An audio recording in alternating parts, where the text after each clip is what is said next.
morning, and welcome to the Red Gate Rabbitry. Okay. Today's topic is about the vitamins, mga vitamins na pwede natin gamitin sa ating mga rabbit. So, what I have here is LC-Vit. Yan, so hindi po tayo nagpo-promote, no? Ito lang po kasi yung available sa area natin. Okay, so pag-usapan natin kung ano ang magandang naidudulot ng LC-Vit sa ating mga rabbit. Okay, so before that is kung bago ka pa lang dito sa ating YouTube channel, please do subscribe, like, and share, and press that notification bell button to notify you, update you for the new things na malalaman mo, matututunan mo dito sa ating video. Okay, so sa ating channel. Okay, so let's start. So mostly according to my research, lagi kong nakikita ito si LC-Vit. So, bakit kaya? Okay? So, yun, tingnan natin. Ano ba ang ginagawa ng LC-Vit na ito? Right? So, number one, it improves appetite. So, binuboost niya yung rabbit natin na ganahan kumain. Okay? At syempre, nakakapag kumain ng kumain, syempre, magiging malakas, magiging healthy yung ating mga bunnies. Alright? So, number 2 is it prevents and treats vitamin deficiencies during stress condition sa ating mga rabbit. Okay. So, tulad niyan, pag pabago-bago ang panahon, pag maingay, pag mainit, malamig, yan. So, pag na-stress sila, so nagkakaroon sila ng loss of vitamins. So, ang ginagawa naman nitong ating LC-Vit is it supplements. Diba? So, binibigyan niya yung kakulangan, pinupunan yung kakulangan ng vitamin. For example, is kung kulang ang vitamin C sa kanilang katawan, is ito, dadagdagan niya. Alright. So, napakahalaga ng vitamin C.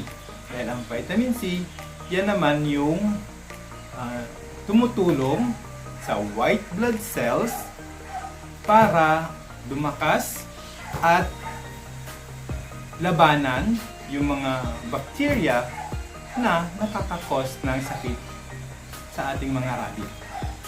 Okay? So, halimbawa, ito si white blood cells. So, ito naman si bacteria. Ang gagawin ni white blood cells ay parang si Pac-Man. Okay? So, kakainin niya ngayon tong bacteria na to hanggang sa mamatay. So, ganun ang ginagawa ng white blood cell para labanan ang mga bacteria. So, yun. Sa dosage and administration. No? So, paano ba binibigay ang LC-Vit? So, according dito sa description sa likod ng box, so makikita nyo, is 15 drops per sa drinking water nila. Okay. Halimbawa, meron kang lalagyan ng tubig na ganito. So, kahit kalahati nito is papatakan mo siya ng 15 drops. Okay? So, pwede mo rin siyang buksan at ipatak na ganyan. So, kung puno yan, baka matapon lang. So, isang paraan para madali na maglagay, magpatak ang LC bit sa lalagyan tubig, inumin ng tubig ay gumamit ng syringe. Okay. So paggamit naman ng syringe, so ito kahit sa ganitong klaseng syringe, ito ay 1 cc syringe. So hindi mo na kailangan yung needle kasi meron na siyang nipple sa dulo. So buksan mo and then kukuha ka. I-aspirate mo. So pag nakakuha ka na, that's the time na ipapatak mo. Bibilang ka. 1, 2, 3, 4, 5 hanggang 15. And then, that's it. So, ito sa isang rabbit. Okay. Sa isang rabbit lang siya. So, kung meron kang 2 or more rabbits, so kailangan tag-iisa sila. Ideally, gano'n. Okay. Pero, dito sa ating rabbitry, since marami naman tayong mga rabbits na pinapa-vitamins, ang ginagawa ko is hinahalo ko na to sa tubig. Okay? So, 1 cc, hinahalo ko na siya sa 1.5 na yung sa Coke or yung bottle ng soft drinks.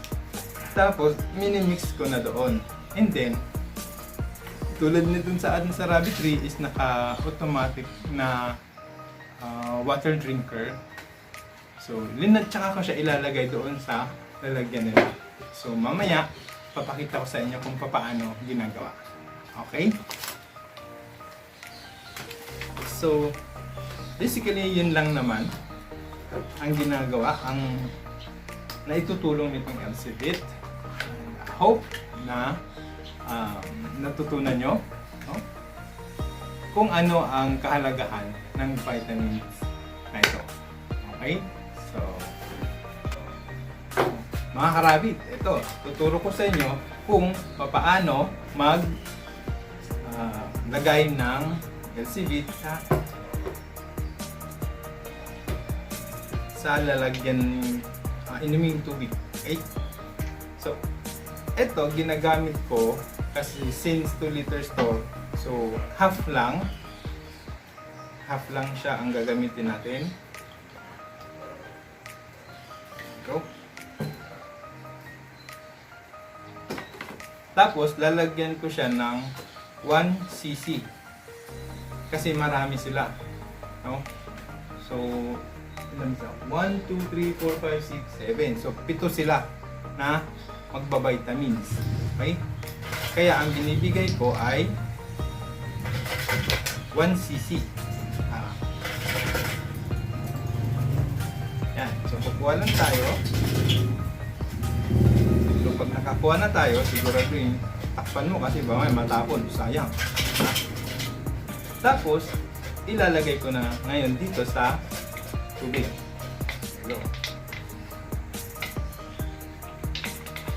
Pagkalagay ko doon, tatakpan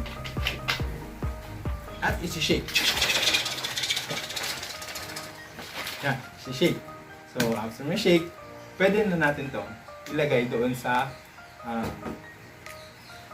container ng ating automatic, no, na water drinker. Okay. Sa case naman na wala kayong automatic drinker, so pwede kayong gumamit ng bowl, depende sa inyo, or yung clay pot, yan. Ngayon, sa isang rabbit, isang ganito lang dapat. Tapos, kukuha tayo. Pagkakuha natin, ulit. Siguro din na, saradahan ulit, matatapon, sayang. Ngayon, paglagay nito is, yun lang, papatakan mo lang siya. Ngayon, magsimula na tayong magbilang. 1, 2, 3, 4, 5, 6, 7, 8, 9, 10, 11, 12, 13, 15, 16, tama ba? Nagbibilang ba kayo? Baka sumobra tayo. So, 14 and 15. So, yun na yun. And then, imimix nyo lang. Okay, mix. There you go. So, yan mga karabit. So, naka-prepare na yung ating vitamins. Ngayon, lagay na natin doon sa ating mga crab. Okay. Let's go. Yan mga karabit. Nandito na tayo sa ating tuktok, no? Ito ay nasa taas ng ating cage, yung ating water container. And then, siya buksan na. Ito gagawin natin. So, ihahalo mo lang. No? Ihahalo mo lang siya sa tubig. There you go. There you go. There you go. And almost there. Okay. So yan mga rabbit. So nailagay na natin. Meron na silang vitamins sa kanilang inyong tubig. Siyempre, tatakpan mo para secure. Okay, so siguraduhin din na malinis ang tubig na kanilang iniinom. So, kailangan i-refill mo siya everyday. As you can see, yan, hindi siya ganun kalaki yung ating water container. Kasi, para mamomonitor ko at mabilis ko siya na, na lagyan ng tubig. So, mabilis din siya maubos. So, napapalitan everyday ng bagong malinis na tubig. Okay, so yan. Right, so okay na sila doon. Ito konti lang naman ang binibigay ko sa kanila kasi for maintenance purpose lang. Okay, so dito naman sa ating since hindi pa ito naka automatic na water drinking system. So, ang ginagawa ko dyan is, syempre, papatakan natin. Since naka-secured, ito, inuman nila. So, nakatali yan. Ayun din. Ito. So, nakatali. No? Nakatali yan. So, ang gagawin natin is papatakan natin. So, yan mga karabit. So, ito na. Gagamit na ng syringe and patakan natin. Bilangin natin. 1, 2, 3, 4, 5, 6, 7, 8, 9, 10, 11, 12, 13, 14, and 15. So, yun. And then, mix mo. Mix. There you go. So, one down. Since, naman to, malinis tong ating syringe. So, pwede nating gamitin din dito sa kabila. Okay? Okay, let's count. 1, 2, 3, 4, 5, 6, 7, 8, 9, and 10. So, kulang. Alright. 11, 12, 13, 14, and 15. So, mix. There you have it. Yan. So, eto naman, sa case naman nitong ganitong klaseng inumang tubig, yan, this one, yan. So, ito, mga karabit, so, yung ganyan klase, so, papaano mo ba siya lalagyan ngayon ng vitamins? Right? So dito, is kakailanganin natin ng needle. Okay? So, ito, may maliit tong butas dito sa taas. Okay? So, papakita ko sa inyo. So, ito mga karabit, mayroon siyang maliit ditong butas. Ito. Okay? So, isushoot ko lang yung needle and then lalagyan ko lang siya ng 15. O, bilangin natin. 1, 2, 3, 4, 5, 6, 7, 8, 9, 10, 11, 12, 13, 14, 15. Okay, so that's it. So yan, yung ganyan klase na painumang tubig is ginagamitan ko siya ng needle. Since maliit lang yung butas niya sa taas, kasi para bumaba yung tubig doon. So, yung ganitong klase na painumang tubig, kailangan may butas talaga siya sa taas. Okay? Para bumaba yung tubig.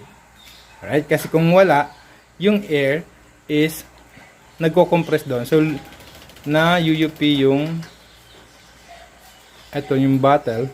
Tapos, mahirap lumabas yung tubig. Right? So, there you have it. Ngayon, alam nyo na kung paano binibigay itong ating vitamins. Right? So, I hope you enjoy, you learn from this video, and kung ikaw ay hindi pa nakasubscribe, please do subscribe and hit that notification bell button para sa mga susunod pang kaalaman. Alright? So, thank you. Just don't forget to like and share. Enjoy!